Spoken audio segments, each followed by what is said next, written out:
तो hello guys, कैसे हैं आप लोग। ये है मेरा ब्लॉग का डे 7 जिसमें मैं अपने दोनों भतीजों को छोड़ने के लिए चला जाता हूं उनके स्कूल। और स्कूल छोड़ते ही दोनों बच्चों को बाय बोलकर मैं निकल जाता हूं घर के लिए। फिर रास्ते में ही मन होता है मेरा जूस पीने का, लेकिन जूस के ठेले पे जाके देखा ना तो था जूस और ना था जूस वाला। फिर मैं निकल जाता हूं अपने घर के लिए। घर पहुंच के देखा भैया ने निकाल लिया गाड़ी को बाहर, जो कि थोड़ी सी गंदी हो गई थी। फिर क्या, भैया के साथ साथ मैं भी करने लगा फटाफट गाड़ी को साफ, और कड़ी मेहनत करने के बाद गाड़ी को कर दिया रेडी। फिर मैं आ जाता हूँ अपनी दूसरी गाड़ी के पास, जो कि रात लेट आने की वजह से बाहर ही खड़ी करना पड़ गई थी। उसके बाद फटाफट से इस गाड़ी को कर दिया गैरेज के अंदर, और फिर लगाई गैरेज में झाड़ू, क्योंकि काफी ज्यादा कचरा हो रखा था। और ये भाई साहब तो गाड़ी लेके ऐसे खड़े जैसे चलाने जा रहा हूँ, लेकिन इनकी औकात के हिसाब से इन्हें भी लगा दिया जाता है काम पे। और मैं भी ब्रश वगैरह करने के बाद रेडी होके आ जाता हूँ बाहर आके देखा तो भैया पहले से ही गाड़ी में बैठे थे, क्योंकि आज भैया का गाड़ी चलाने का मन था। फिर इसी के साथ हम लोग निकल जाते हैं तहसील। फिर थोड़ी दूर पहुंचने के बाद देखते हैं सिलेंडर की गाड़ी पे तो ऐसे भीड़ लग रही थी जैसे फ्री में बैठ रहे हो। भीड़ भाड़ से निकलने के बाद हम लोग सीधे पहुंच जाते हैं पेट्रोल पंप पे। इनका सही है, नाम है पेट्रोल पंप और बेचते डीजल भी हैं।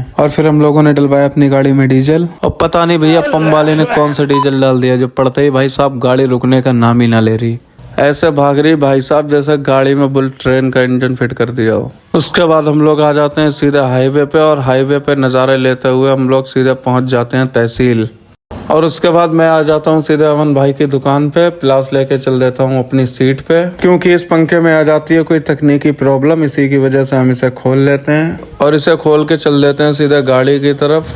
फिर मैंने सोचा पंखे को रख दूं डिग्गी में, लेकिन इन भाई साहब के कुछ नखरे ये लगते, बोले भाई साहब मैं डिग्गी में नहीं बैठूंगा, मुझे आगे बैठना है। फिर फटाफट से मैं रखता हूँ पंखे को आगे, और फिर हम लोग निकल लेते हैं घर के लिए। हम लोग रास्ते में जा ही रहे होते हैं, लेकिन भाई साहब मुझे एक ऐसी प्रजाति दिखती है जिसका नाम होता है टिर्री।